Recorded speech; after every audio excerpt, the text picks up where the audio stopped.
ಸ್ವಾಮಿ, ಈ ಥರ ಎಲ್ಲ ಲಾ ಪಾಯಿಂಟ್ ಪ್ರಶ್ನೆ ಹಾಕೊಂಡು ಹೋಗ್ತಾ ಇದ್ರೆ ಇದಕ್ಕೆ ಕೊನೆ ಮೊದಲಿಲ್ಲ ಸ್ವಾಮಿ.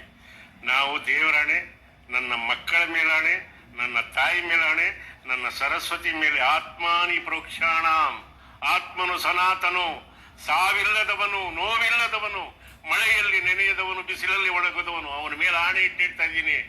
ಇದು ಸ್ವಾರ್ಥಕ್ಕಲ್ಲ. ಅದೇನಾದ್ರು ಇದ್ರೆ ತಲೆಯಿಂದ ತೆಗೆದ್ಬಿಡಿ. ನೀವೇ ಅವ್ರದ ಇದು ಮಾಡ್ತಾ ಇರೋದು. ಯಾಕೆಂದ್ರೆ ಯಾರು ಕೇಳ್ತಾ ಇಲ್ಲ, ತಮಾಷೆಗಲ್ಲ. ನಾವು ಮಾಡ್ತಾ ಇರೋದು ನಮ್ಮ ಸ್ವಾರ್ಥಕ್ಕೆ ಅಲ್ವೇ ಇಲ್ಲ. ಹಂಗಾದ್ರೆ ನಮ್ಮ ಮನೆ ಹಾಳಾಗೋಗ್ಲಿ ಅಂತ ಹೇಳ್ತೀನಿ. ಅದಕ್ಕಿಂತ ಇನ್ನೇನು ಹೆಚ್ಚು ಹೇಳಕ್ಕಾಗಲ್ಲ. ನಮಸ್ಕಾರ. ಅಂತೂ ಇಂತೂ ಒಂದು ಹೋಮದ ಕತೆಗೆ ಒಂದು ಕ್ಲಾರಿಟಿ ಕೊಟ್ಟಿದ್ದಾರೆ ನೆನ್ನೆ. ಆದರೂ ಈ ಮೀಡಿಯಾದವ್ರು ಬಿಡ್ತಿಲ್ಲ. ದೊಡ್ಡಣ್ಣ ಸರ್ಗೆ ಸಿಕ್ಕಾಪಟ್ಟೆ ಕೋಪ ಬಂದು ತಾಯಿ ಮೇಲಾಣೆ, ಸರಸ್ವತಿ ಮೇಲಾಣೆ, ಹಂಗೇನಾದರೂ ನಾವು ಅವ್ರ ಹೆಸರು ಮಾಡಂಗಿದ್ರೆ ನಮ್ಮ ಮನೆಯೇ ಹಾಳಾಗೋಗ್ಲಿ ಅಂತ ಹೇಳೇಬಿಟ್ರು.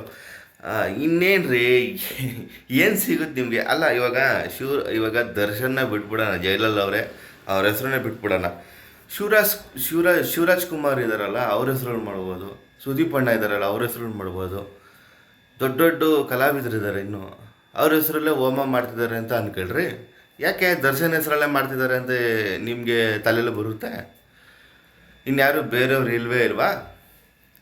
ಹಾಂ, ಅವ್ರು ಹೇಳ್ತಿದ್ದಾರೆ, ಕ್ಲಾರಿಟಿ ಕ್ಲೀನಾಗಿ ಕೊಟ್ಟಿದ್ದಾರೆ.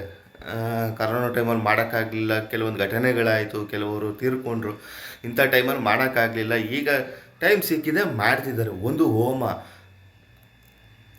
ದೇವರ ಹೆಸರಿನಲ್ಲಿ ಒಂದು ಹೋಮ, ಎಲ್ಲರಿಗೂ ಒಳ್ಳೆಯದಾಗಬೇಕು ಅನ್ನೋ ಕಲ್ಪನೆಯಲ್ಲಿ ಒಂದು ಹೋಮ.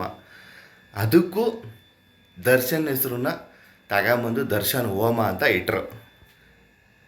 ಒಳ್ಳೆ TRP ಚೆನ್ನಾಗಿದೆ. ಒಂಥರ ಕಷ್ಟ ಗುರು, ಏನು ಮಾಡಿದ್ರು ಕಷ್ಟ.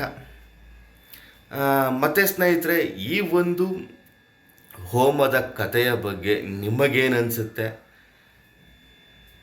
ಅದನ್ನು ಕಮೆಂಟ್ ಬಾಕ್ಸಲ್ಲಿ ತಿಳಿಸಿ. ಆದಷ್ಟು ಈ ಒಂದು ವಿಡಿಯೋನ ಶೇರ್ ಮಾಡಿ. ನಮಸ್ಕಾರ.